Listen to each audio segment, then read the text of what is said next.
Boa tarde, gente. Boa tarde para todo mundo. Bem-vindos, bem-vindas.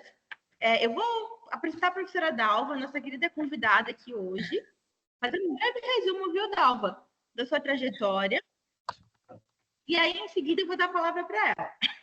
Ok. Bom, a professora Dalva, ela é doutora em literatura pela Universidade de Brasília, na linha de pesquisa Poéticas e Políticas do Texto. Sua tese tem por título Poética da Conexão e das Ancestralidades.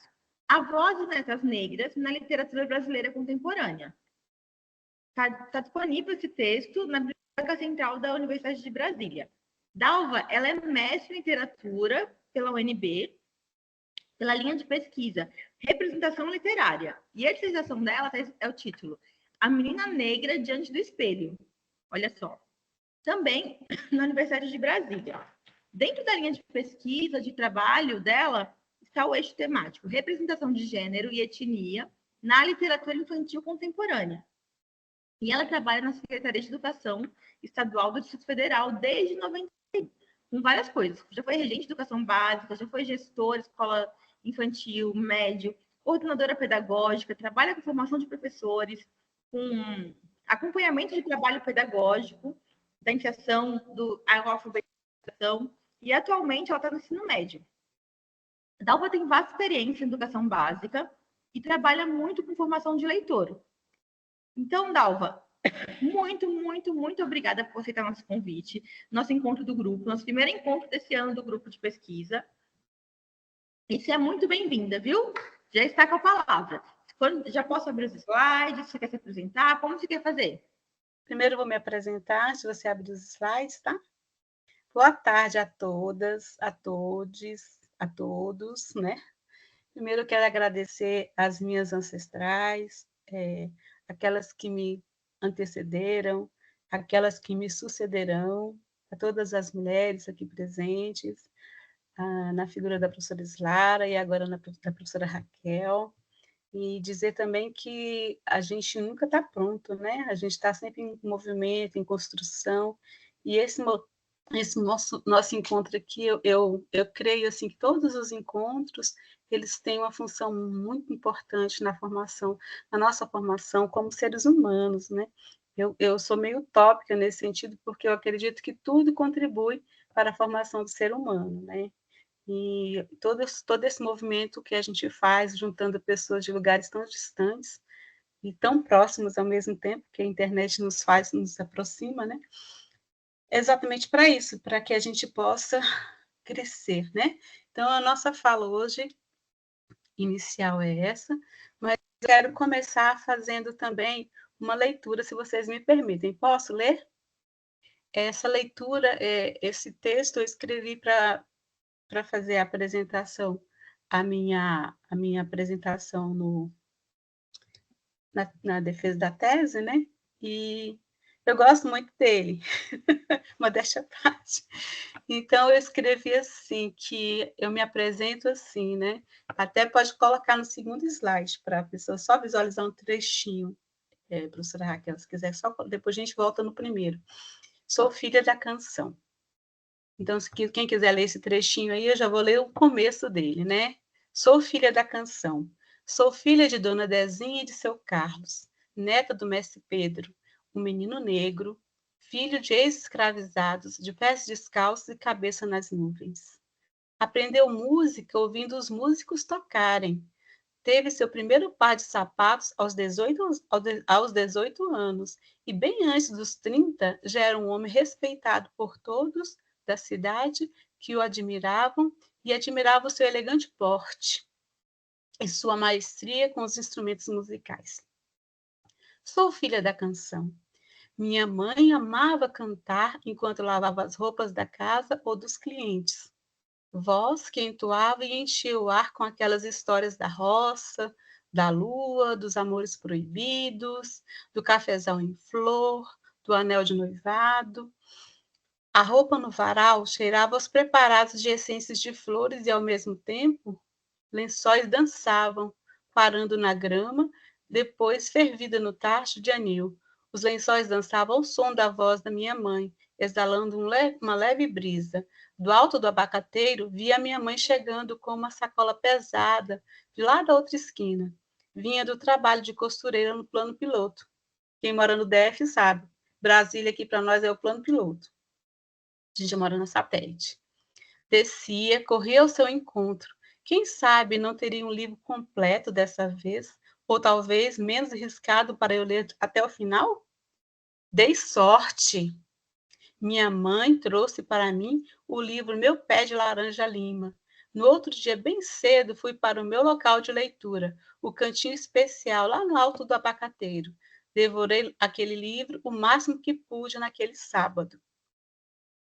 No domingo, logo cedo, formou-se uma fila de pessoas com baldes e panelas no quintal lá de casa para pegar abacate. Que árvore generosa! Acalentava as minhas leituras, conversava comigo sobre todos os personagens e aventuras e ainda alimentava muita gente com seus frutos deliciosos. Todos saíam com as vasilhas cheias e seus sorrisos, gestos e vozes de agradecimento deixavam uma melodia no ar.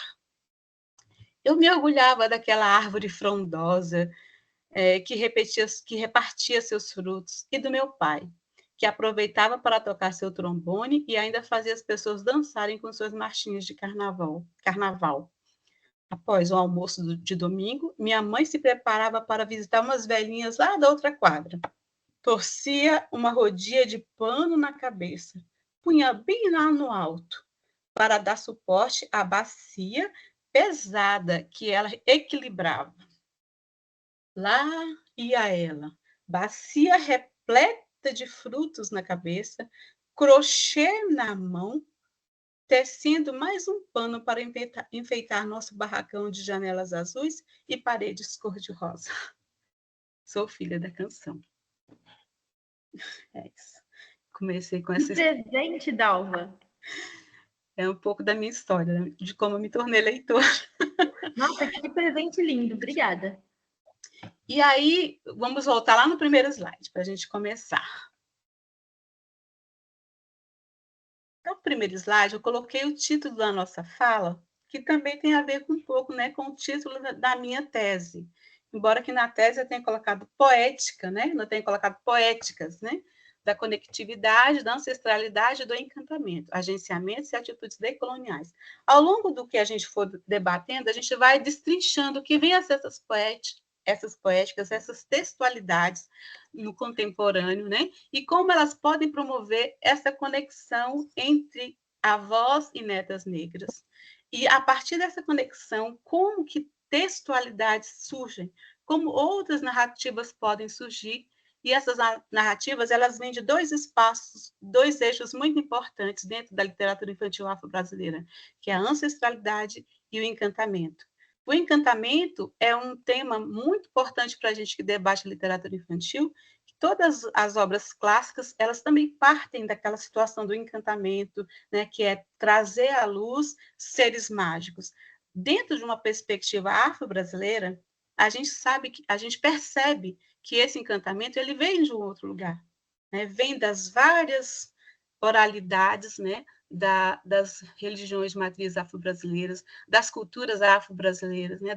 dos griots ou das griotes, que eram as contadoras de histórias. Então, esse encantamento ele vai partir da força da palavra nas comunidades africanas, na circularidade que essa palavra como é que essa palavra chegava a partir do sábio da aldeia ou da comunidade ou da sábia, da mulher velha sábia, até o seu interlocutor, que eram todas as pessoas da coletividade. Então, esses dois eixos são importantes para a gente pensar a literatura afro-brasileira na contemporaneidade, a ancestralidade e o encantamento. Pode passar. Lá para o terceiro. Então, aí eu trouxe uma imagem, eu falei do meu abacateiro, né? E eu trouxe uma imagem de um baobá, que é uma árvore sagrada, né? É uma árvore que alimenta, que acolhe, que ao redor do seu tronco as pessoas se sentam para ouvir histórias, é uma árvore ancestral, ela vive muito tempo, é uma árvore gigante de simbolismo. Então, assim, quando a gente fala em oralidades afro-brasileiras, o baobá é sempre um personagem muito importante para a gente poder nos conectar com o passado. Lá no nosso... você poderia voltar rapidamente no primeiro slide, rapidamente? Lá no nosso slide, a gente colocou dois símbolos muito importantes. Eu falei agora do baobá, que é um símbolo forte e que eu sugiro que vocês anotem aí para pesquisar o que vinha a ser, né, o que significa o baobá na formação da identidade afro-brasileira. E eu coloquei dessas duas imagens que elas representam têm o mesmo significado, que é um adinkra. Um adinkra é um símbolo africano que que é repleto de narrativas. Então, por exemplo, esse primeiro adinkra aí, talvez se vocês pararem para pensar nas casas, nas grades das casas brasileiras, a gente sempre vai encontrar um símbolo assim, ó. Vamos pensar nelas assim, né?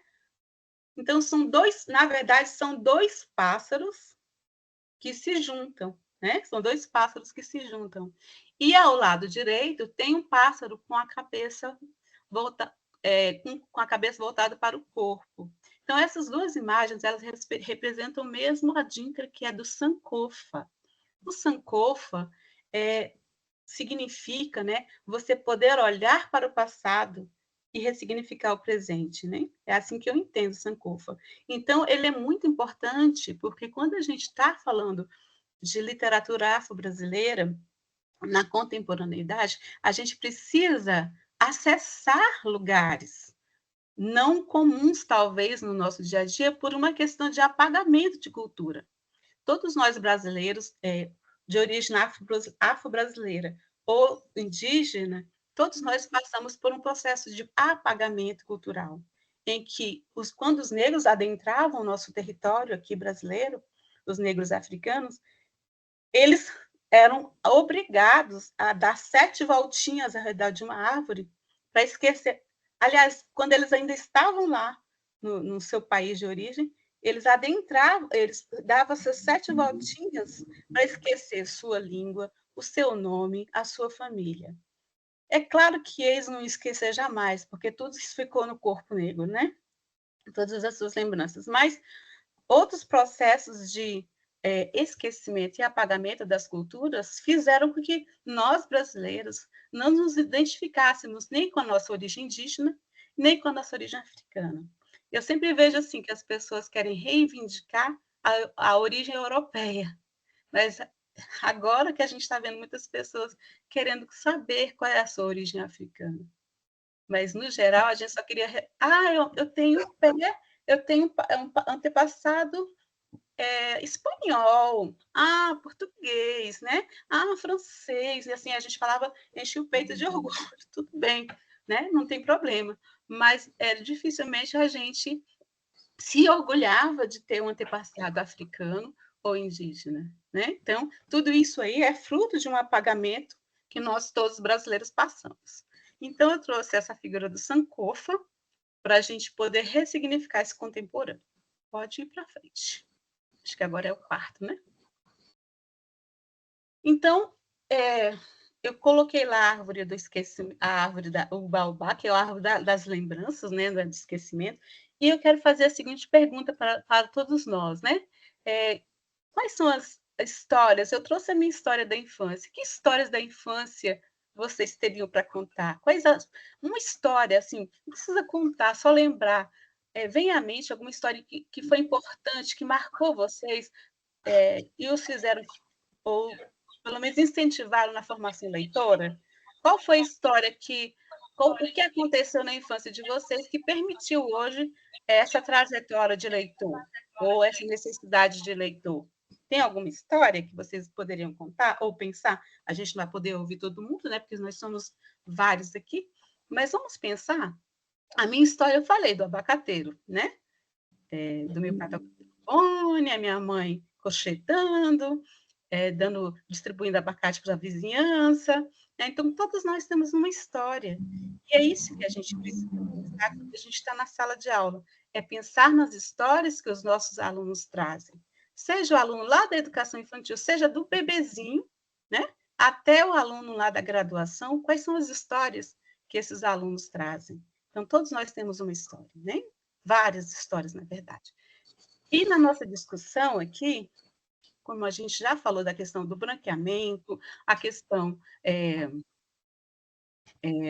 do apagamento das culturas, nada disso foi feito assim por acaso, né? A Chimamanda Adichie, ela traz a seguinte discussão, o perigo da história única.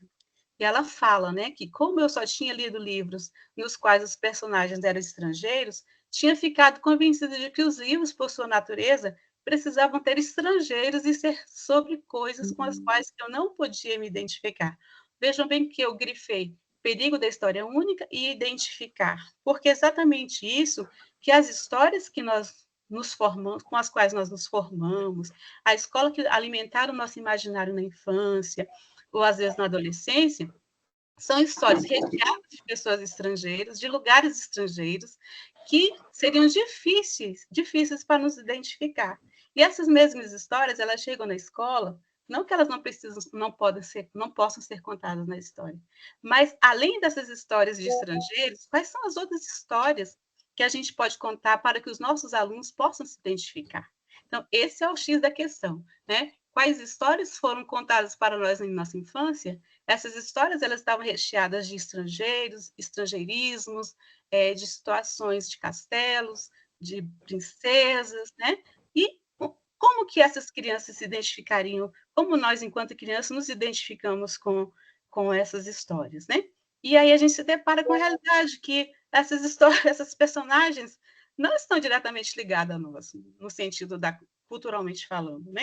Então, o perigo de se contar a mesma história, princesas são brancas, princesas são assim, né? Então, esse é o grande perigo, porque a gente não está formando caráter, né? A gente não está, a gente está formando pessoas iludidas, né? Então, vamos pensar bem no que a gente está contando para a criança. Se é só com um tipo de história, será que a criança só precisa ouvir aquele tipo de história? Né? Então, essa é a questão. Vamos para frente. Deixa eu passar.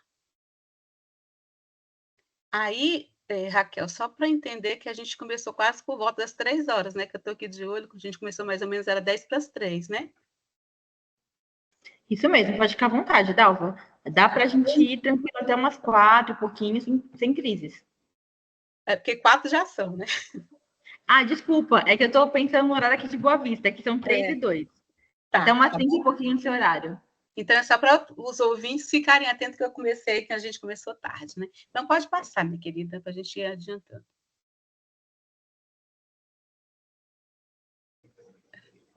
Então, a Islara não está aí, né? Eu queria que ela passasse, reproduzisse o vídeo. A Islara chegou. Tá aqui, eu tô com o vídeo também. Cheguei, consegui chegar. Então, pode passar o vídeo. Pode passar o vídeo para nós, por favor?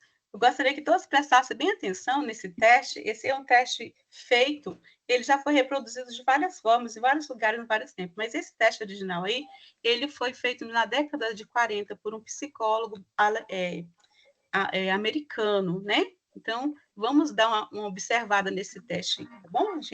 Vamos pensar lá na palavra identificar do texto da Chimamanda e vamos pensar nesse teste.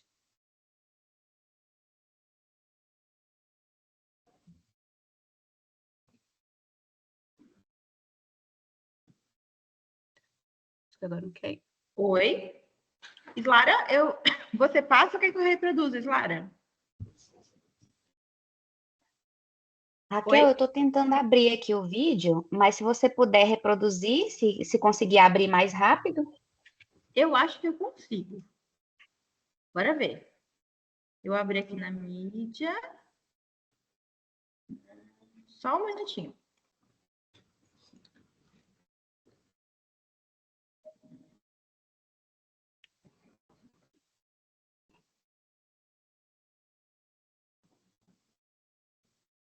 Ai, Joana, nós somos parentes, né, Joana? Estou vendo aí, Joana Almeida.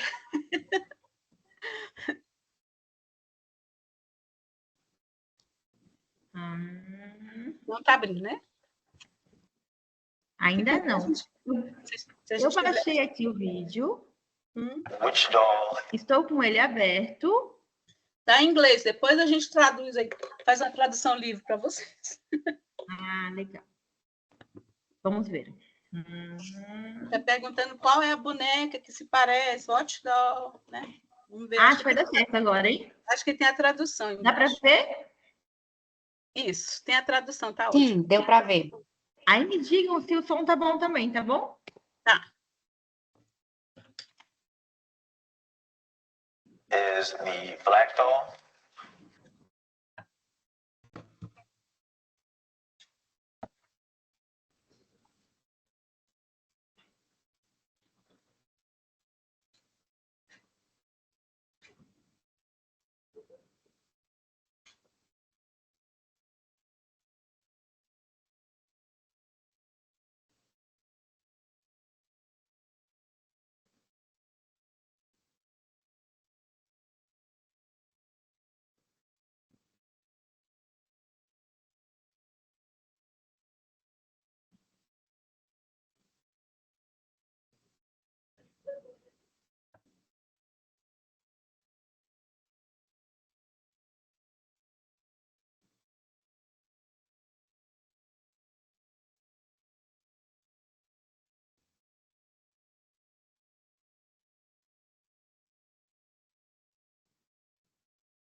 O vídeo era esse minutinho? Aham, é rapidinho mesmo.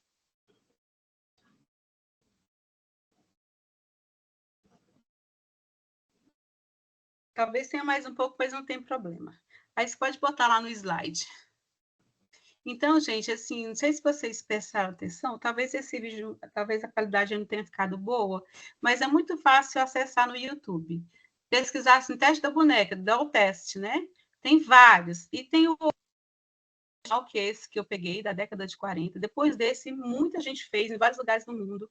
E, assim, esse vídeo, ele é até, assim, muito criticado, muita gente não concorda, né? Hoje em dia tem vários estudos sobre ele, mas ele é um vídeo que geralmente eu gosto de reproduzir nas minhas aulas, nos encontros, para a gente pensar isso. Olha só, o psiquiatra, né, ele pegou várias crianças ali, ele só foi um recorte das crianças que ele colocou, e ele colocou duas bonecas, né, uma negra, uma escura, né, digamos assim, uma boneca do tom de pele escura e outra do tom de pele mais claro, né? E ele pergunta qual boneca é negra, a criança aponta, qual boneca é branca, ela sabe dizer qual que é branca, aí qual que é a bonita, aí a criança negra aponta para a boneca branca, e qual que é a legal, também é a branca, depois qual é a má, né? Qual é a má, aí a criança aponta para a boneca preta, e qual é a agradável, aqui tem olhos azuis, né? E qual é a feia? Aí, imediatamente, eu coloco aqui a negra, que é a feia.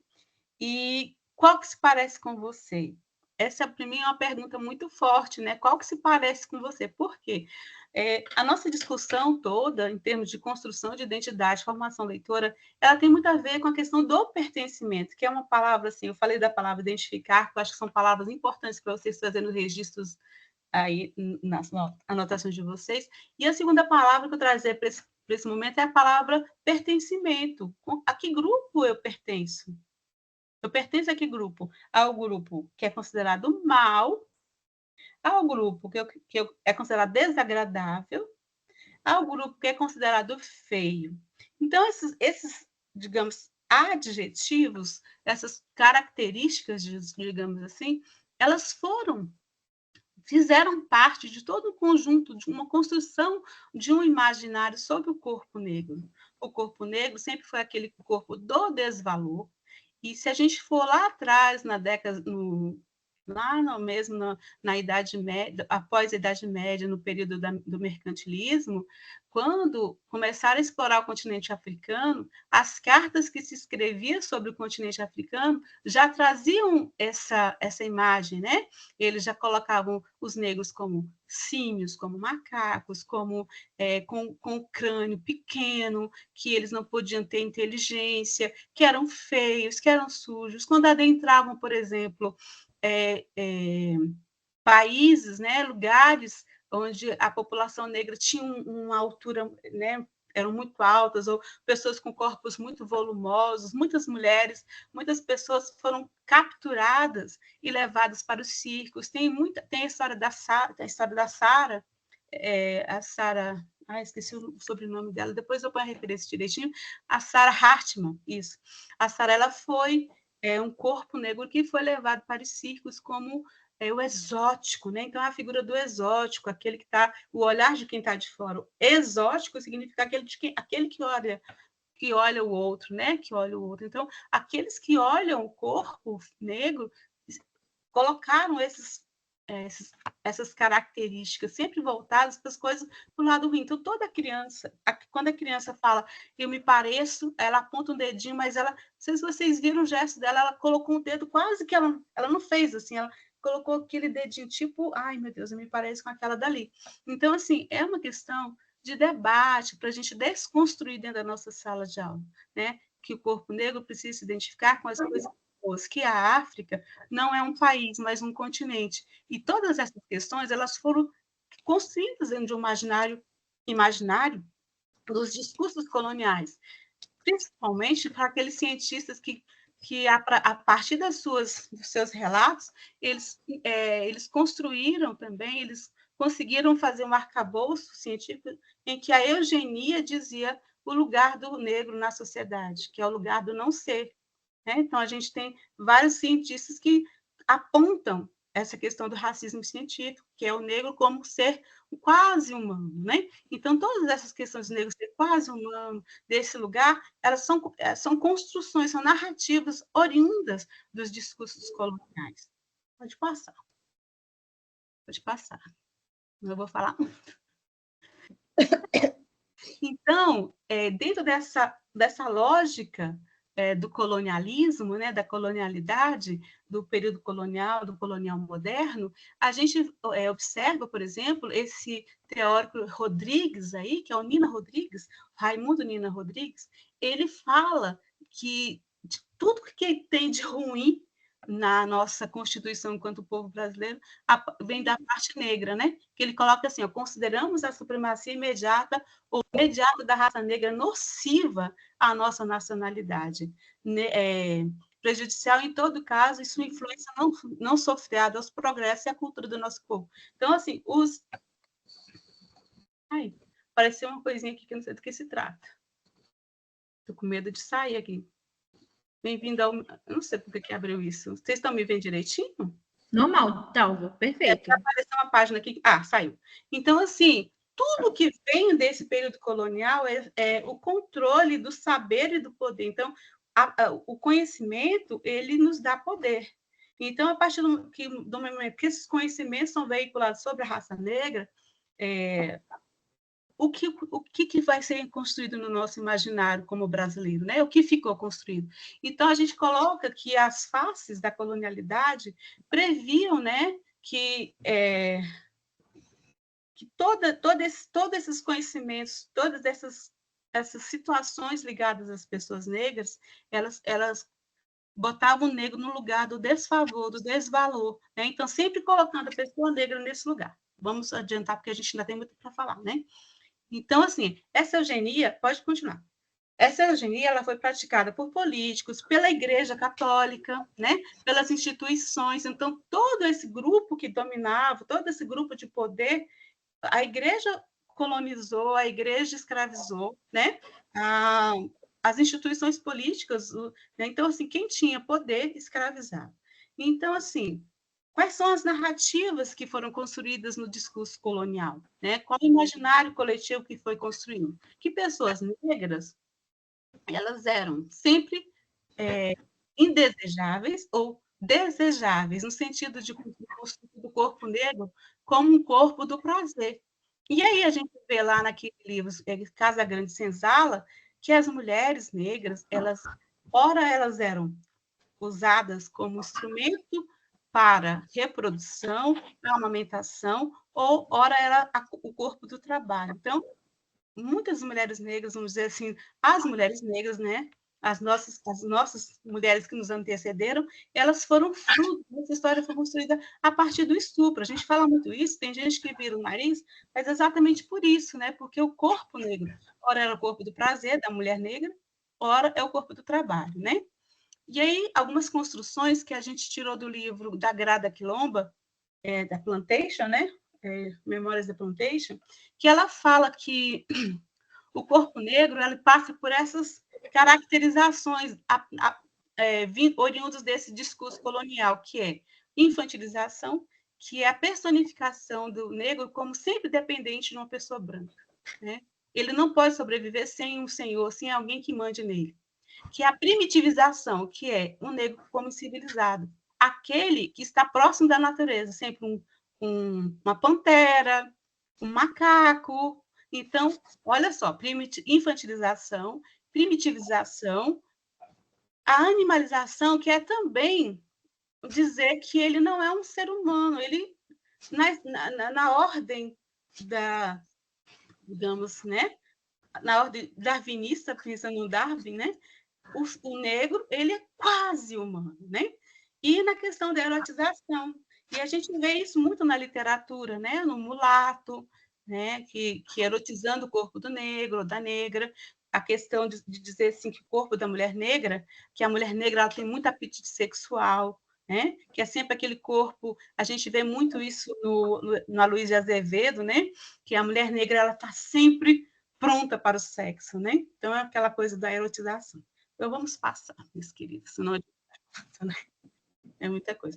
Então, assim, a gente fala que o projeto colonial de construção da nossa nação, da nação brasileira, ele começou lá, né, atrás, mas os tentáculos, eles reverberam até hoje, né? Então, esses discursos que mantêm um padrão, né, um padrão de saber, um padrão de poder, um padrão de ser, eles continuam até hoje. Então, a gente observa assim que há uma perversidade nesses discursos, né? Que esse discurso do colonialismo, da colonialidade, prevê que o controle, a economia, o controle do conhecimento, da economia, do poder e do saber, e principalmente da subjetividade, que é a construção das identidades. Então, isso é muito importante. E aí a gente trouxe uma frase aí do Abdias do Nascimento, que ele fala: as feridas da discriminação racial se exibem ao mais superficial olhar sobre a realidade do nosso país. Então, quer dizer, ainda estamos vivendo esse projeto colonial. Quando a gente abre hoje as páginas do jornal, ou a gente consulta o jornal, né, que é veiculado, a gente vê quantas pessoas negras morrem, são presas, encarceradas injustamente. Então, a gente ainda está vivendo esses tentáculos aí desse projeto colonial. Pode adiantar.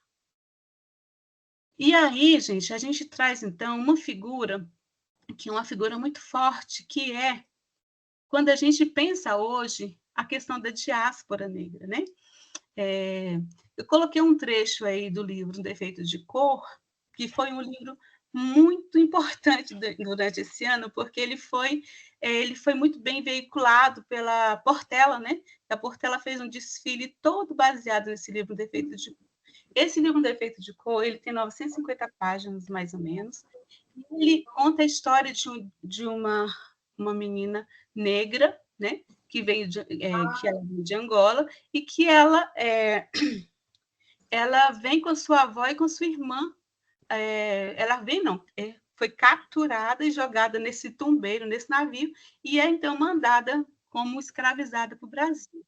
Isso acontece no século XIX, e essa menina, ela se recusa a ser... Então, assim, a avó e a irmã, elas acabam morrendo, né, por doenças durante a travessia, E a menina, ela então é uma menina que sobrevive a essa travessia horrível de 3, 4 meses no mar, né?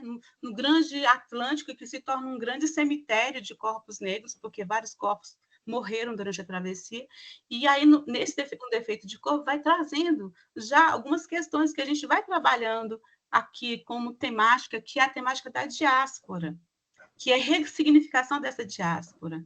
Então, quando a gente está no outro território, quais são as coisas que a gente trouxe daquele primeiro território? Então, tem vários momentos que a avó recomenda a neta para botar casa no novo território, ou seja, guardar as suas raízes, guardar os seus conhecimentos, não se perder, que eles não se percam. Então, quando ela chega, a primeira resistência da personagem, da protagonista, é não se deixar batizar.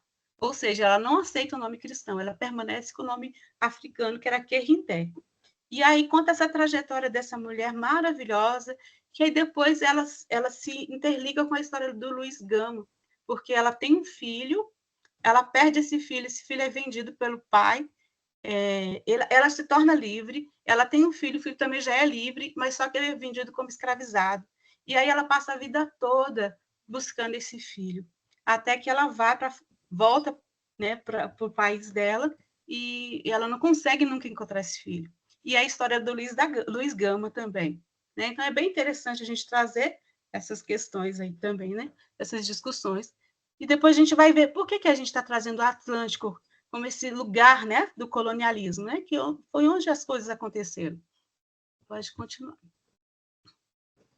Então, no Atlântico, que é essa grande metáfora, né, da diáspora, esse lugar, a gente trouxe algumas questões importantes, que é o silenciamento e o apagamento de identidades culturais. Então, assim, quando os negros já passam por essa situação do tumbeiro, ali já é um processo para a pessoa se desumanizar, né? Se desumanizar no processo, para tornar menos que humano, né? Então, eu coloco ali um pedacinho, ó, silêncio que parecia um pano escuro, grosso e sujo, que tomava todos os espaços e prendia debaixo dele o ar úmido e mal cheiroso, sabendo amar e a excrementos, a suor, comida podre, a bicho morto. Então, os corpos se misturavam com pessoas que já estavam mortas, né?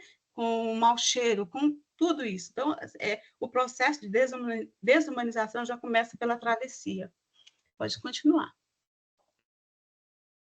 E então, a gente se pergunta, né? Já é isso aí? A gente pergunta como que... Pode continuar. Como que essas imagens, como que essas construções, como que elas chegaram para nós através da literatura, através de outros suportes culturais. Então, o nosso trabalho aqui, o nosso lugar de fala é a literatura. Vamos prestar mais atenção nesse suporte, né? Então, nós trouxemos aí uma figura, eu citei a avó da Querrinté, que ela preparou durante a travessia a Querrinté porque ela ia enfrentar o desconhecido, né? E aí a gente trouxe uma personagem icônica para essa discussão, que é a tia Anastácia. A tia Anastácia, a gente faz a seguinte pergunta: que corpo é esse corpo negro? Como que você imagina a tia Anastácia? Como que no imaginário de cada um de vocês aqui, como que foi construída a imagem da tia Anastácia? Quem ela representa para vocês? Quem quiser responder, rapidinho. Pode só falar assim, tá. Cozinheira, Posso, Dalva? Pode.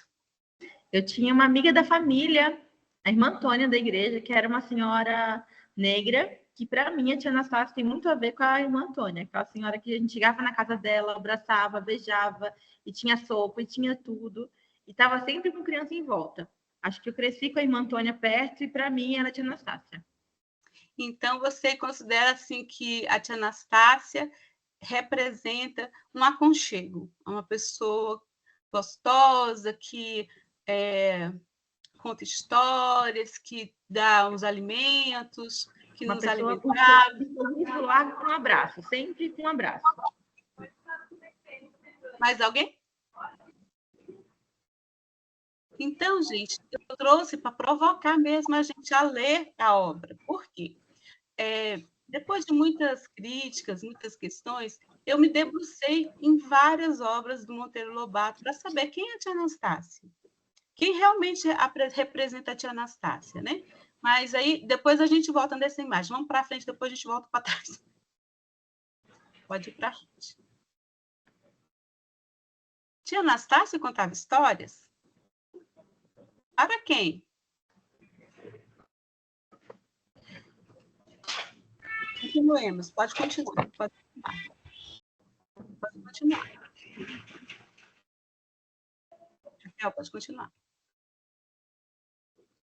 Então, eu trouxe um pedacinho de uma música que foi muito cantada, porque a Globo ela exibiu uma série, né? Uma série ou seriado que fala, não sei, que é o Sítio do Pica-Pau Amarelo, né? Então, foi exibido, eu acho que foi até 80, 86, não sei. Depois veio outro Sítio do Pica-Pau, depois veio desenho, né? Em forma de desenho. Mas na primeira versão lá da Globo, tinha a música, quando falava da tia Anastácia, cantava-se essa música aqui, ó. Na hora em que o sol se esconde e o sono chega, o senhorzinho vai procurar.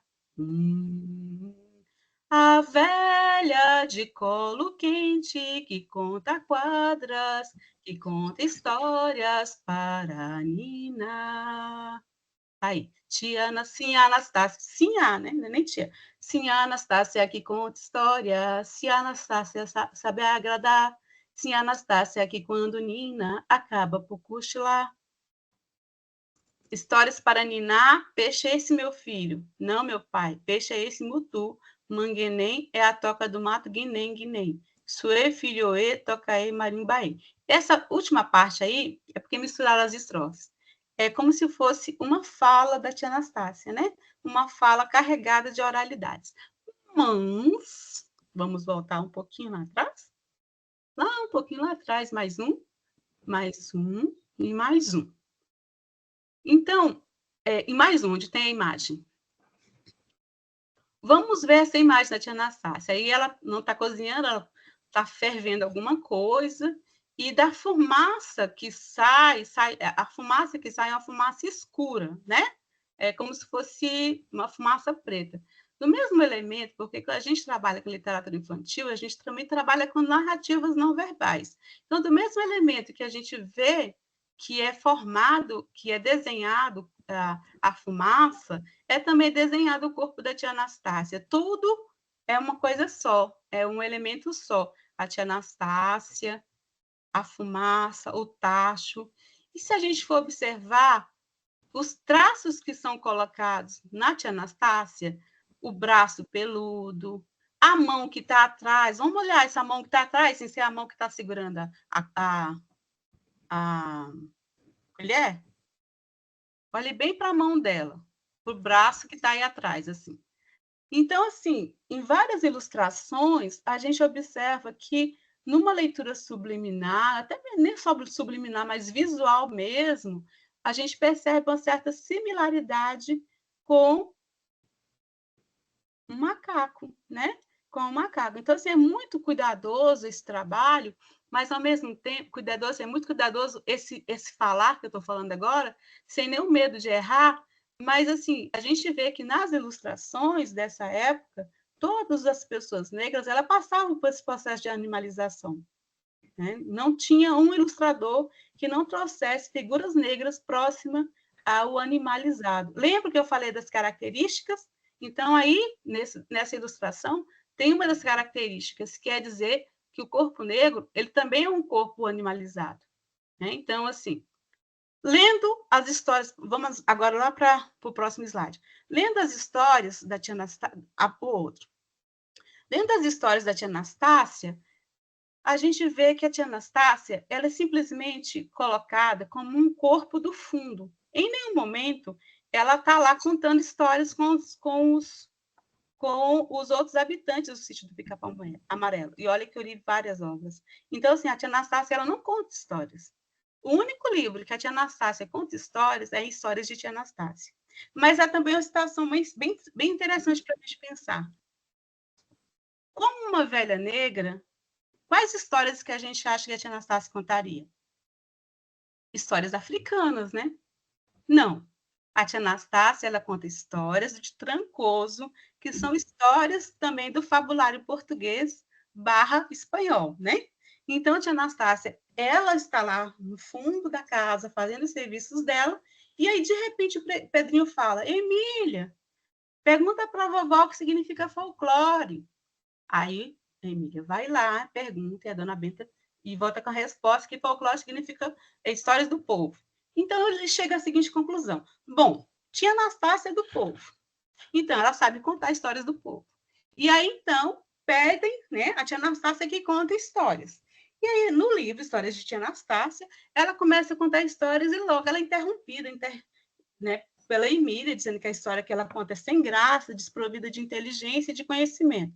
Então, assim, todas as vezes que ela conta uma história, mesmo sendo histórias de Trancoso, ela não é bem ouvida, escutada pelos seus ouvintes, né? E aí, o mais interessante no livro é que boa parte depois das histórias são contadas por Dona Benta. Então, nem no livro que é destinado a Tia Anastácia, Histórias de Tia Anastácia, ela conta história, não conta nenhuma história de África, de nenhum país africano, de nenhum conto africano, somente de um conto, um discurso que é do outro, né, que é do português, que com certeza ela ouviu lá e reproduziu, e a forma que a Tia Anastácia é construída é como se ela também não conhecesse essas histórias africanas.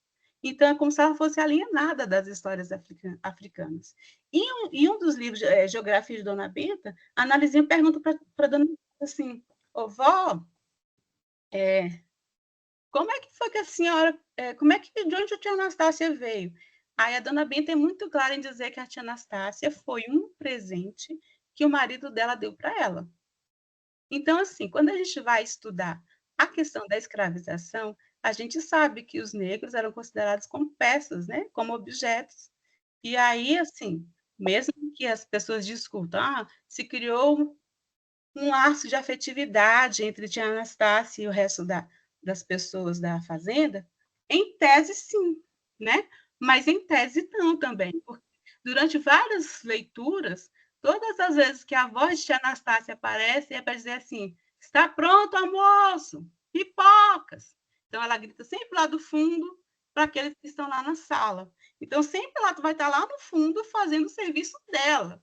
Ela não está lá sentada, contando histórias, confraternizando.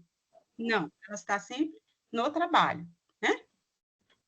Então, assim, eu fiz uma pesquisa, ela, assim, foi meio, assim, meio semi-estruturada, eu nem coloquei na tese, porque foi uma experiência que eu quis fazer com alguns alunos, e eu perguntei várias coisas, e dos alunos que eu consegui entrevistar, 66, 65, parece, se eu não me falha a memória, eles responderam para mim que já tinham lido alguma coisa do Monteiro Lobato. Então, desses que leram, eu perguntei para eles várias coisas, mas eu coloquei aqui para a gente ver um pouquinho, só para eles, assim, qual era a função de tia Anastácia nas histórias.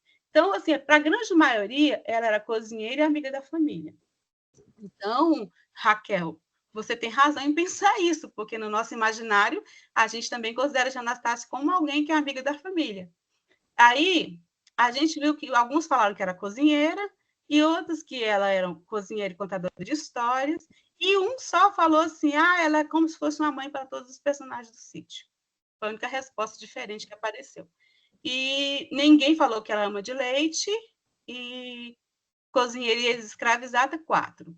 E aí a gente vai ver que a representação da tia Anastácia é uma representação meio falha, totalmente falha, porque, na verdade, mulheres negras permaneceram nos seus devidos lugares de fazenda após a abolição, mas como empregadas, não ganhando dinheiro, não como pessoas que estavam ali porque tinham férias, né? Porque tinham salário, não. Elas continuaram na mesma função que elas tinham quando elas eram escravizadas. E aí se tornaram amigas da família. A gente viu recentemente que algumas mulheres negras foram descobertas também no Brasil em regime de escravidão. Em Santa Catarina, me recordo, ano passado, tinha uma senhora que morava na casa de um juiz, e que ela não era alfabetizada, ela não tinha documento de identidade. Então, a gente vê que esses esquemas do colonialismo, eles ainda estão muito presentes na nossa sociedade. E aí a gente tem que ter cuidado em dizer que tia Anastácia contava histórias, que tia Anastácia era amiga da família, ela era uma empregada. Na verdade, ela era uma empregada em condições de escravidão, porque ela não tinha tempo de descanso, ela ficava o tempo todo trabalhando. E quando davam a voz para ela, simplesmente depois tomavam, né? Então, continuemos. E então, a gente percebe assim que... Eu vou adiantar aqui ainda são... Ai, meu Deus, já está muito tempo. A gente percebe que esse controle do saber, do poder, continuou nas décadas de 40. Essa revista aí é a revista Tico Tico, e eu coloquei um trecho que fala sobre a Maria. A Maria é uma trabalhadora nessa casa, dessa Sinhá, e quando a Sinhá sai, a Maria vai lá no guarda-alimentos e pega um pedaço de goiabada para comer, porque ela estava com fome. O tal do papagaio, que nunca falava nada, quando a dona da casa chega, ele denuncia Maria, né? O nome, inclusive, o apelido do papagaio é Bico Calado, porque ele não... Interessante que ele não fala nada, mas quando ele viu a Maria pegando um pedaço de doce, ele a denuncia e a Maria é sumariamente mandada embora, né? Então, a gente vê que as situações, as estruturas em que o racismo foi colocado na nossa sociedade, ela já vem de muito tempo. Seguindo. Então, lá, a gente viu agora há pouco uma reprodução da revista Tico Tico, que foi uma revista lida por muitas crianças de classe média no Brasil, né? Não vou dizer que as crianças de classe pobre tenham lido, porque a gente sabe que a leitura não chega para todo mundo, mas aí na década de 40 também a gente tem essa outra construção, que é a bonequinha preta, que é a história da Mariazinha e sua boneca. Essa primeira aqui, primeira à esquerda, né? Ilustração é de uma edição mais recente, tipo, acho que da década de 80, e essa outra edição aí, essa outra imagem, é de uma edição da década de 40. Então, assim, na história, o que que conta a história? Pode botar a próxima.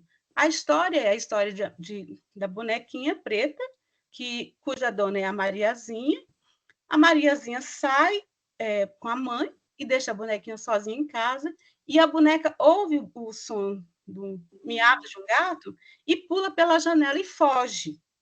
Pode passar o outro slide. No que ela foge, por conta do som do gato, ela é capturada por esse gato que está aqui, né? E esse gato a leva para outra prisão, que é um outro cercado.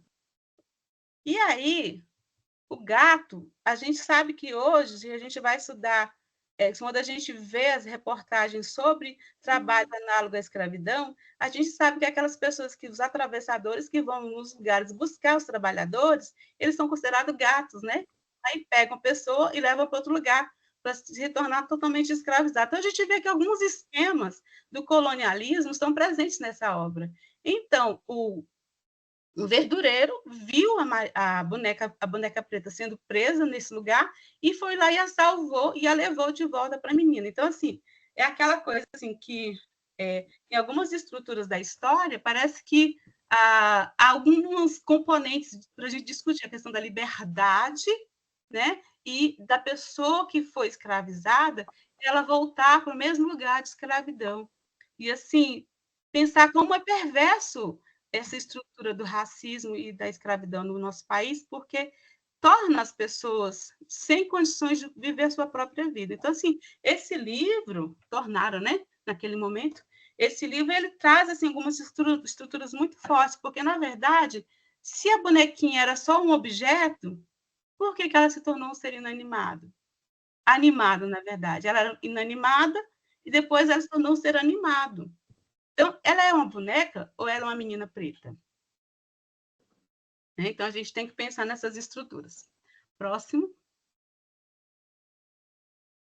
Com tudo isso que a gente falou, né, nós vamos pensar um pouco nas contadoras de histórias originais. Então, a gente falou já que tia Anastácia não contou, se contou histórias, não foram suas histórias africanas, né?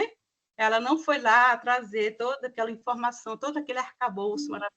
Então, qual é a contadora história oficial que nós temos? Dona Benta, né? A legítima contadora de histórias, a senhora sábia, a que tinha conhecimentos vastíssimos, né? Que a gente vê nas obras que ela sabe versar sobre ciência, geografia, sobre todas as áreas, Dona Benta sabe versar.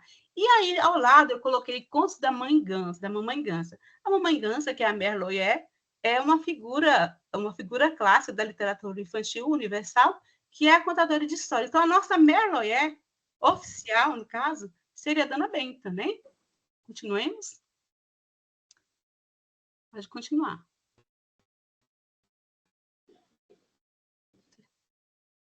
E aí a gente fala assim, se a gente está pensando lá na tia Anastácia, que ela não foi, senão, uma representação de uma mulher negra que saiu da situação de escravização e permaneceu no sítio do Pica-Pau Amarelo, como também o corpo do fundo, né? Aquele corpo que foi ali colocado para o trabalho, e que a Dona Benta é essa contadora oficial de histórias, e que esse imaginário ele foi construído, e ele persiste na nossa literatura infantil. Onde estão as contadoras de histórias negras, das velhas negras? Onde elas estão? Né? Ao longo desses anos todos de literatura infantil brasileira. Então, a gente colocou assim, que dentro de um arcabouço, não, dentro de um fazer literário, algumas estruturas são muito importantes dentro, metaforicamente, simbolicamente colocadas dentro da literatura. Por exemplo, a gente colocou que sempre a gente vê contações de histórias, quando fala de memórias, né? A gente vai ver a figura do baú, e o baú ele é aquele objeto relacionado ao tempo, às coisas boas, às memórias, né? As construções de família, as histórias, as fotografias. Então, todos esses discursos, oriundos lá, né, de Dona Benta, das contações de histórias, sempre a figura da avó, com seus netos, e geralmente são avós brancas e netos negros, eles persistiram. E aí eu elenquei até alguns textos, né? Que é Os Guardados da Vovó, O Baú de Sonhos, Era uma Vez Duas Avós, A Cristaleira, A Velha Coroca, entre tantos outros. Em todas essas obras e demais obras produzidas a partir de várias épocas, inclusive a partir da década de 70, que foi o boom, né? O grande boom da literatura infantil brasileira, nós vemos essa persistência de representatividade. Sempre a avó branca, seus netos brancos, né? E aí a gente falou lá atrás, a gente precisa de histórias para que o nosso aluno possa se identificar, ele possa pertencer. Então, eu não estou falando de mim, Dalva, que sou adulta, estou falando da criança que está lá esperando essas histórias para se identificar. E aí a gente vê, pode passar a próxima imagem. Então, a gente vê, por exemplo, em duas histórias, né, que é A Velha Coroca e Era uma Vez Duas Avós, por exemplo, né, Era uma Vez Duas Avós, são duas avós deliciosas, uma é judia, a outra é brasileira, uma é toda intelectual, a outra é toda alegre, feliz, toda cheia de, né, que brinca com os netos, a outra é toda séria. E aí essas duas avós, elas têm seus netos, contam suas histórias, e é bem interessante, né? A próxima, que é do baú, traz o baú ali. Próxima imagem. Não, esse aqui, a próxima. Não, antes dessa. Então, nessa outra história, da Nay Ribeiro, ela traz, é muito linda essa história, é uma viagem família faz por interior de Minas, aí chega na casa da vovó, aí na casa da vovó, como lá na cristaleira que eu não falei, que eu não trouxe a imagem da cristaleira, na casa da vovó tem todos aqueles elementos de casa de vó, aí tem as fotografias da família, e tudo isso é guardado dentro do baú, né? E sempre trazendo histórias, por exemplo, nessa da Ana Ribeiro, traz histórias italianas, das avós italianas e tal e tal. No Bisabia Bisabel, que é uma história linda também, a gente vê que quando a Bia, a Bel, né? Quando ela traz quando ela consegue, ela ganha, né?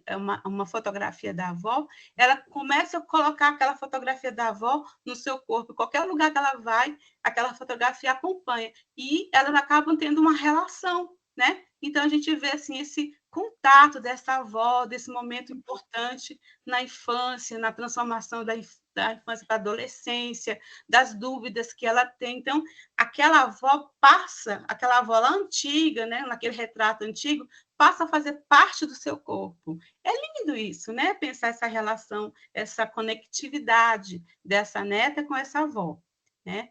E aí saltando assim um pouco o modo de representação dessas avós, nós temos, por exemplo, a Silvia Ortoff. A Silvia Ortoff, ela desconstruiu todas as velhas na literatura infantil. São velhas bruxas, velhas malucas, velhas que fazem cambalhotas, velhas trambiqueiras. E aí, como nessa história, uma história de telhados, né? Que essa velha fica no telhado, que ela apronta e ela faz mil coisas. Então, assim, é uma velha divertida, totalmente diferente daquelas outras avós que a gente viu lá, herdeiras da Dona Benta. Mas ainda é uma avó branca com seus netos brancos e não tem ainda uma representatividade. Não estou falando que as crianças negras vão ler e não vão gostar, não é isso. Mas a gente está querendo também esse lugar da identificação. E aí, essa obra, Ciranda de Anel e Céu, apareceu na minha vida, acho que há uns 10 anos atrás. Eu me encantei com essa obra, contei para as minhas crianças. E um belo dia, descobri que essa obra falava de uma personagem negra, que é a Lia do Itamaracá. Então, nessa Ciranda de Anel e Céu, ali Ortoff pega essa mulher velha, e essa mulher cheia de fitas, de rendados, ela tem relação com o sol, com o fogo do sol, com o mar, com o ar. Então, é uma mulher totalmente conectada com figuras oriundas também, quando a gente vai ver as questões das ancestralidades, de matriz africana, a questão da religiosidade, toda essa conexão com a natureza. Então, essa velha, ela flerta com essa questão da ancestralidade afro-brasileira sem falar nada. E é interessante, mas, ao mesmo tempo, eu depois falei, poxa, por que o ilustrador não colocou uma mulher negra? Né? Teria feito uma grande diferença, porque o texto é muito lindo. Embora não caracterize, mas a gente sabe que a Lia de Itamaracá existe, ela está viva até hoje, né? Então, vamos para a próxima imagem. E aí está a Lia de Itamaracá, que vocês devem conhecer, né? Não sei. Não, vocês não devem conhecer, vocês estão de Belém, né? Vocês estão distantes. Norte e Nordeste não tem nada a ver. Mas, enfim, a Lia de Itamaracá, assim, deve conhecer porque é uma história que já está muito comum, né? A Lia, ela saiu do ostracismo já há muito tempo, todo mundo agora sabe quem é a Lia. Mas eu acho que se a Silvia Ortoff tivesse pensado nisso, ela teria feito um outro, não sei, né? Estou falando bobagem. Mas a Lia existe, isso que eu quero dizer, né? Que aí recai numa questão de autoria. Se fosse uma autora negra, com certeza, né? Ia ter toda essa representatividade garantida. Então, a Lia é uma figura incrível, que ela faz, vamos dizer assim, que ela representa toda uma questão do divino, do sagrado, porque ela vai para o mar, ela faz a ciranda, que é uma grande roda, tem uma marcação de voz, tem oralidade, tem música, ela recebe os pescadores que estão vindo. Então, assim, é todo um trabalho de ciranda que ela faz. E a ciranda, ela também é um componente muito importante para pensar a oralidade, as ancestralidades e o encantamento nas culturas africanas, que a gente também, e afro-brasileiras, que a gente também está se identificando, né? Então, assim, é uma figura muito interessante. Então, assim, a Ciranda de Anel e Céu é muito lindo o texto, mas ele não chega a tocar na questão da negritude, porque não fica claro que ela é uma mulher negra. Então, assim, se a gente no processo de mediação hoje, no processo de mediação de leitura, olha que trabalho lindo poderia ser feito juntando a Ciranda de Anel e Céu, da Silvia Ortoff, e o trabalho que a Lia do Itamaracá tem realizado. Ela é uma figura internacional, ela tem coisas publicadas, já tem livros sobre ela. Então, olha só que trabalho interessante que a gente poderia fazer na formação leitura, né? É trazer toda essa riqueza desse lugar de fala da Lia do Itamaracá. Pode continuar. Olha o tempo. Então, como romper, né, com esses discursos coloniais? Aí a gente trouxe algumas questões, que é pensar o letramento racial e colocar dentro do processo dos discursos decoloniais, né? Fazer essa mediação de leitura na escola. E aí eu trouxe a questão da oralitura, que, na verdade, ela vai além do letramento racial. A oralitura é a capacidade de dizer, assim, a possibilidade de dizer que o corpo negro, no corpo da Lia, do Itamaracá, tem ali tatuado as histórias africanas, as histórias afro-brasileiras, as cirandas, os gingados, todas aquelas conotações da oralidade estão presentes no corpo negro. Né? Então, por exemplo, a tia Anastácia foi negado o direito dela contar as histórias negras dela. Ela tem histórias negras para contar, mas não foi contada. A Lia do Itamaracá está contando essas histórias. Vocês estão entendendo a diferença? Como é interessante pensar nisso? Então, a oralitura é partir das oralidades e registrar nesse corpo, a partir desse corpo. Descobrir a partir desses corpos negros quais são as suas culturas. Por exemplo, a gente pensa, fazendo um retrospecto lá atrás, vocês mais jovens talvez não, mas os mais de 30 anos, 35, quando pegavam os livros de geografia na escola, o que a gente via? A gente via continente europeu, não sei o quê, não sei o quê, não sei o quê, e um pontinho lá, escrito o quê? Egito. Então, não se falava de onde era esse Egito, tanto é que muitas pessoas, muitos de nós, crescemos sem saber que o Egito fazia parte da África. E sem saber que a África é um continente. Para muitas pessoas, a África era só um país. Né? Então, olha só como reduz a capacidade intelectual, de saber, de subjetividade de um povo. Né? E aí, então, eu pego esses pontos aí, e os mais, assim, que eu acentuo para esse momento, a questão das oralituras, como a gente colocou, e a questão da autoria negra, né? Pode falar. Ah, sim, deixa eu ver aqui. De que maneira podemos criar uma visão de mundo questionadora? Pergunta Bell Hooks, né?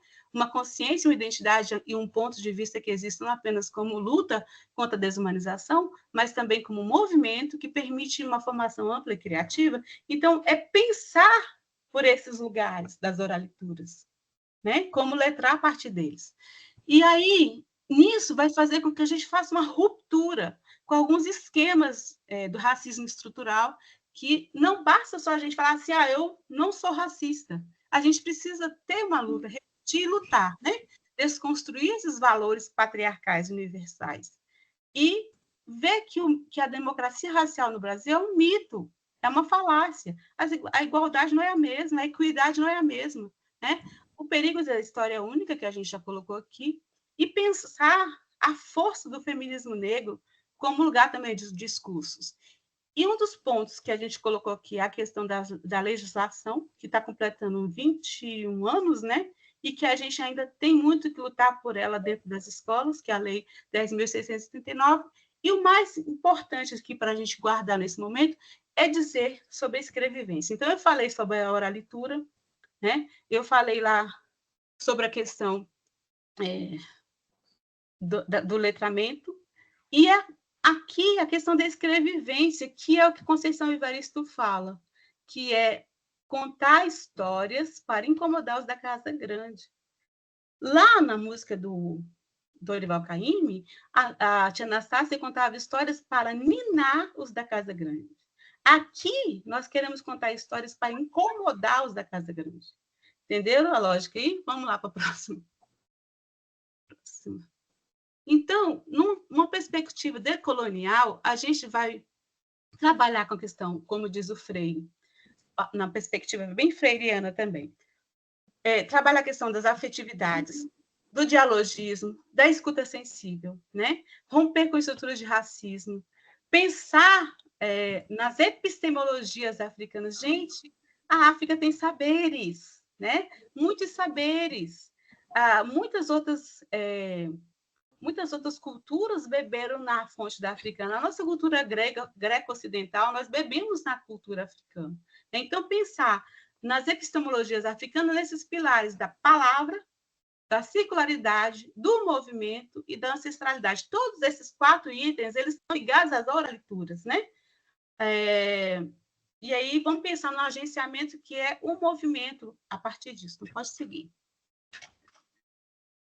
Então, pode seguir mais um. Então, quais são os lugares para a gente insurgir, para a gente construir um novo quilombo, aquilombar, né? Aí a gente colocou algumas perspectivas aqui dentro da nossa história como povo negro, que é o TEM, o Teatro Experimental Negro, que foi uma resistência da década de 40. Enquanto no Teatro Nacional só pessoas brancas tinham acesso, o Abdias do Nascimento, a Ruth, como é que é? Ruth de Souza, que vocês estão vendo aí nessa fotografia, eu acho que é a Ruth de Souza, se não for a DHC, eu sempre troco as duas, e o Grande Otelo, eles construíram, produziram cultura negra na década de 40, a partir do Teatro Experimental do Negro. Aqui, já mais para frente, aqui do lado direito, a gente está vendo uma batalha de rimas, né? Que é também o slam, né? Também que é o lugar de aquilombar. Lá na outra imagem, a gente está vendo a imagem da Ingrid Silva, que é uma bailarina que pintava as suas sapatilhas porque não tinha sapatilha da cor negra. E aí, hoje em dia, as fábricas começaram hoje em dia, assim, né? De um tempo para cá, começaram a produzir, então, sapatilhas em tons de peles, né? Próximo. Aí, aqui, a questão do grafismo, a questão do break, né? São todas linguagens de corpos negros. Mais para frente. Então, pensar essa questão dos discursos decoloniais, essas oralituras, requer da gente conhecimento sobre as culturas africanas. A questão do Ubuntu, que significa que tudo é parte da coletividade, todo ser, toda subjetividade é construída na circularidade. Quando a gente pensa que nós somos conduzidos por um pensamento cartesiano, né, matemático, científico, as culturas africanas vêm trazer para nós o que? A questão da circularidade, da coletividade, né? A questão da ancestralidade, né, que é ver os lugares do sagrado, do conhecimento, é perceber esses lugares, essas representações do conhecimento, onde estão o saber, né? Pode continuar. Já falei um pouco sobre isso, mas eu quero só repisar uma coisa, que é o que o Eduardo de Assis nos fala. A gente falou da escrevivência, que a Conceição Evaristo muito bem cunhou, né, esse conceito que ela criou, e aí a gente vê um conceito que o Eduardo de Assis fala, são vários os conceitos. O CUT, por exemplo, traz a literatura negro-brasileira.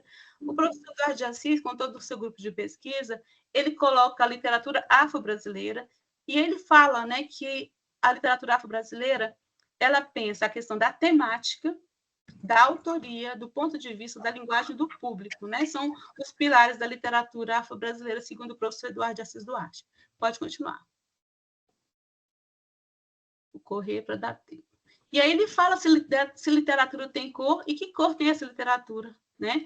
Então, ele coloca a importância desses grupos se aquilombarem, de discutirem, desde lá de antes, né, de vários movimentos. A gente tem a Lei 10.639, ela não foi dada para ninguém, ela foi fruto desse movimento, dessa luta que se colocou, né? Então, aí, nesse slide, eu coloquei algumas coisas sobre o Quilombo hoje, várias organizações que se aquilombaram, que se reuniram para poder lutar pelos direitos, né? E a importância de tudo isso na construção do que nós temos hoje. Pode continuar. Então, assim, a gente pensa a partir desse provérbio africano, que é mesmo o leito seco de um rio ainda guarda o seu nome. Quer dizer que nós, afro-brasileiros, nós somos desprovidos de conhecimentos, de culturas, mesmo tendo passado esse tempo todo, não ficou nada. Sim, ficou tudo. Né? A gente vê que as descobertas, as linguagens, as culturas que nós nos alimentamos, todas têm uma origem africana. Né? A maior parte dos aportes culturais que nós temos no Brasil vem dessa origem. Se a gente vai para um lado da dança, a gente descobre as culturas africanas. Se a gente vai para o lado da música, né, do conhecimento, então, o negro não é só a arte, né? É a questão do conhecimento, do que pode contribuir na agricultura, nas grandes técnicas de agricultura que os povos negros trouxeram, a questão da matemática, né, lá atrás, que antecedeu a questão até mesmo da filosofia. Então, tudo isso vem de uma origem africana, né, e que nos forma hoje também. Então, pensando nisso, eu pensei nas poéticas da conexão, né, das ancestralidades e do encantamento como eixos discursivos, para a gente pensar a literatura afro-brasileira. Então, eu trouxe algumas imagens. Pode voltar. Então, assim, quem seriam para mim, para mim não, quem que eu estou nomeando como as velhas negras contadoras de histórias na literatura infantil? Existe uma figura chamada Candances, que são figuras ligadas ao sagrado. São figuras lá do Egito, são mulheres rainhas-mães, que elas eram as únicas possíveis de poder tocar o cistro, que era um instrumento do sagrado. Eu acho que passou o cistro. Volta mais um pouquinho lá para trás, um pouquinho, para ver se deixa eu ver se passou rápido. Não, não passou não, tudo bem. Então, assim, pode continuar. Então, assim, as candances e as griotes, no caso, os griots eram os homens que contavam as histórias, que eram os animadores, e as griotes faziam o mesmo papel. Só que as candances eram aquelas mulheres que detinham o poder do sagrado, que elas tinham a força do sagrado, elas tinham muita ascensão dentro do seu espaço comunitário. Então, hoje, quem são essas candances? Quando elas tocam o sagrado, qual é o instrumento de toque do sagrado? O que aparece nas literaturas afro-brasileiras de infantis? Aparece uma avó que, quando ela entra em contato com a sua neta negra, estabelece uma conexão. Essa conexão é uma conexão que traz saberes, que revela saberes, conhecimentos, ensinamentos.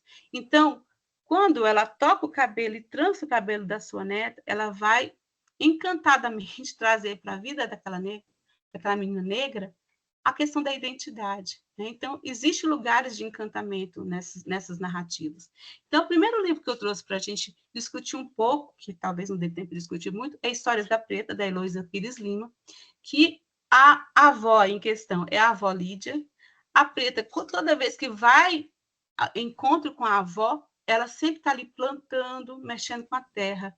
Vamos pensar aqui os elementos ancestrais que estão presentes, né? A terra está ligada também às figuras dos sagrados, dos orixás, né? Então, quando ela planta sementes, ela está plantando o quê? Futuros. Ela está dizendo, olha, uma das coisas que a preta sempre coloca que ela se identifica, eu sou a preta, eu sou. Quando você já tem a certeza do que você é, que futuro mais brilhante que você pode ter pela frente. E aí, lá na frente, depois que a preta tem muito contato com a avó, com outras mulheres, porque é um coletivo de mulheres que ajuda a formar a identidade da preta, ela tem também conhecimento de religiões de matriz africana, ela adentra um outro lugar. Então, são possibilidades que, no nosso movimento de construção identitária, a gente vai conhecendo. Não que você vai se tornar uma pessoa candomblessista, não é isso, mas você vai conhecer, porque a gente só pode valorizar aquilo que a gente conhece. O que acontece muitas das vezes conosco, brasileiros, é que a gente não busca o conhecimento, e nesse sentido a gente também não valoriza, né, o que é do outro. Então, pode continuar. Um outro momento muito marcante também na construção da literatura afro-brasileira infantil é o livro da Nilma Lino Gomes, que é Betina. Então, por exemplo, eu nem trouxe um outro livro que é muito utilizado, que é o Menina Bonita do Laço de Fita, porque talvez seria num próximo momento. Mas eu trouxe Betina, porque a Betina desconstrói muitas ideias. Por exemplo, a Betina já tem um nome. Menina Bonita do Laço de Fita é simplesmente Menina Bonita do Laço de Fita. Não tem nome. A Betina não, já tem o seu nome. Olha só que coisa importante. Eu tenho um nome. É a primeira coisa importante. Não é o moleque, não é o guri, não é o menino preto, não é o feijãozinho, é Betina. Então, Betina está ali com suas tranças, sentada, o sapatinho ali, sua bonequinha, seus brinquedos. Num outro momento, ela está pulando corda, né? Pode passar.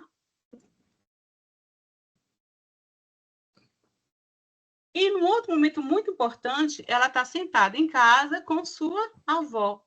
essa outra avó e ela saiu deslocada. Essa figura está junto com a outra.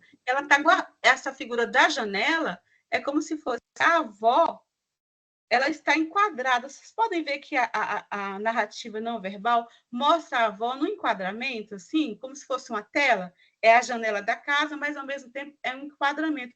É muito interessante isso. De que lugar que ela está surgindo? Olha o encantamento surgindo aí. Quem é essa avó? É simplesmente uma avó? Ela é uma guardiã.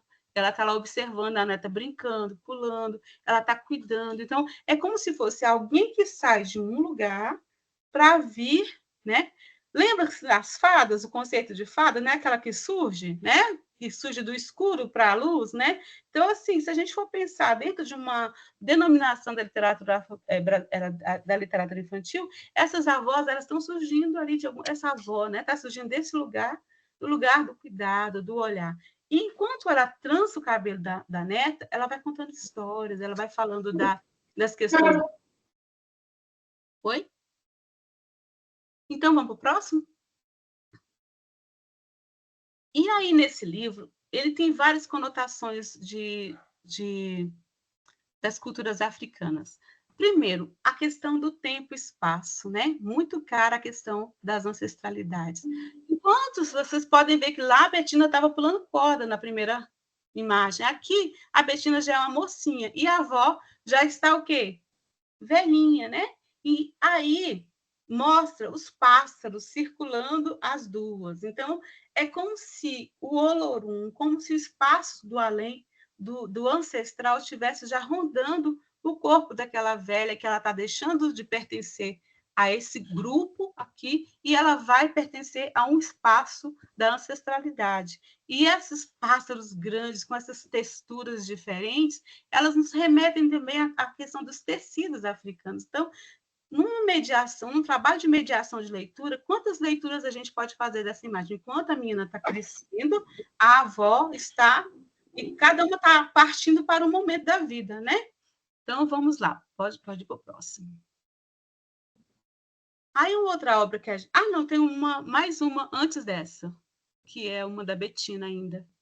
Então, aí, depois que a Betina sai dessa situação, já mostra a Betina como uma adulta, né? Uma mulher já bem colocada na vida, digamos assim, uma pessoa consciente do seu papel na sociedade. Então, esse livro, Betina, da Anny Molino Gomes, ele desconstrói um cotidiano naturalmente, digamos assim, negativizado sobre o corpo negro e constrói outras relações e discursos. Quais os discursos que a gente pode construir sobre um corpo negro, né? Quais os discursos positivos que a gente pode construir? Próximo. Enquanto em Betina a gente tem essa conectividade dessa avó muito nossa, muito próxima a nós, né? Aquela avó no nosso cotidiano, aquela avó que faz os nossos bolinhos, né? Essa avó bem e ao mesmo tempo cheia de discursos ancestrais. Em Bruna e Galinha da Angola, ele nos remete a territórios totalmente diferenciados, porque primeiro a avó da Bruna, ela se chama Nanã. E esse nome Nanã está ligado à questão também da maternidade, né? A questão do barro também está ligado à questão da criação. Eu falei lá da preta, que a avó plantava sementes. Aqui eu falei da avó trança os cabelos, né? E as tranças, por exemplo, eram usadas para serem mapas para chegar nos quilombos. Então, tem muita história na trança, né? E aqui na Bruna e a Galinha da Angola, a avó de Bruna, para não deixar a Bruna sozinha, moldou uma galinha, né? E deu para ela. Só que essa galinha é uma galinha da Angola. Então, já remete a um outro lugar, a um outro território. Então, traz essa relação Brasil, país africano, né? E aí a avó Nanã, que só esse nome já traz toda uma narrativa de ancestralidade, toda a narrativa de orixás, né? Da criação, que está ligada à criação, ao barro, à moldagem, né? Ao sagrado. Então, assim, toda essa construção de discursos é para dizer também do pertencimento, né? Então, é uma história muito interessante, porque aí vai trazer a questão do barro, pode passar, vai trazer a questão dos tecidos, porque aí são três símbolos que são colocados nesses tecidos aí, que a gente pode dizer que é uma adinkra também, né? Que é um pássaro, uma galinha e um jacaré. Se a gente for buscar os contos africanos, tem muitos contos que trazem essas figuras. Então, é muito interessante essas referências no processo de mediação de leitura, né? Vamos para o próximo? Está acabando, tá, gente? E o último livro, mas não por último, que a gente trouxe para esse momento foi Os Segredos de Monifa, da Sônia Rosa. Esse livro ele traz muita coisa interessante, porque, por exemplo, todos os paratextos, todos os textos são colocados, por exemplo, aqui bem no começo, já traz logo assim, como no livro da Preta, Histórias da Preta é como se fosse uma enciclopédia, né? Aqui, Os Segredos de Monifa, por exemplo, ele traz, né, os mapas, né, a distância entre o Brasil e o continente africano, né? Pode fazer todo esse movimento do Atlântico, o que era o Atlântico Negro, como que foi a travessia. Então, já dá uma localização, né, da geopolítica. Olha só para onde a gente pode levar. E aí, a gente não falou lá que as temáticas de contação de histórias da literatura infantil sempre eram voltadas para os baús, as fotografias e tudo mais. Aqui também tem isso, mas numa outra conotação, né? O baú, o tesouro que a avó Monifa deixa para sua neta são as cartas, os escritos que ela deixa. Olha só o poder da oralitura, né? Falar e registrar, né? O que é falado, o que é registrado, como arcabouço cultural. E aí são vários momentos do coletivo de mulheres, as mães dançando, as mães conversando, né? Quando ela recebe esse tesouro, que ela vai ler todos os escritos da bisavó, tataravó, pessoa que ficou lá atrás, né? Então, pode passar. Próximo. Quando Monifa realmente toma conhecimento da carta da avó, uma carta destinada a quem ia cuidar daquele tesouro, porque esse tesouro vai ficar nas mãos. Monifa não.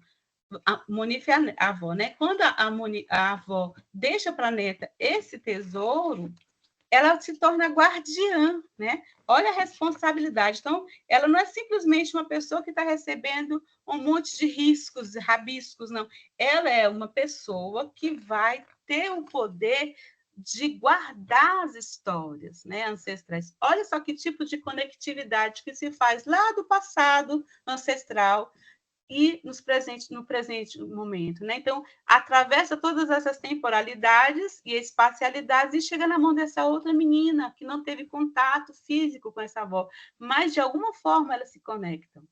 Elas se conectam pela escrita, pelas histórias da avó, e aí ela também se descobre, né?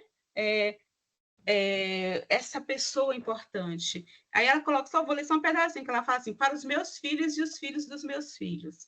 As raízes de vocês estão na minha África, por isso devem amar esse lugar com toda a força do amor que mora no fundo do coração de vocês. É lá que me encontrarão e a toda a nossa gente. Então, eu não vou ler tudo, mas está nesse livro maravilhoso aqui, Os Tesouros de Monifa, né, da Sônia Rosa, e ilustrações da Rosinha. Então, assim, quando eu falo em conectividade, da ancestralidade, conectividade, eu falo desses encontros, né? Que promovem outros discursos diferentes daqueles que a gente está acostumado. Pode continuar. Estou quase acabando, tá, gente? E aí, a importância do nosso ato do aquilombar. O que é o aquilombar? Se lá o quilombo era um espaço de resistência, ele continua sendo um espaço de resistência agora. E a escola é o principal lugar onde esse aquilombamento pode acontecer, né? Então, como que essas oralituras elas vão acontecer? Através de performance.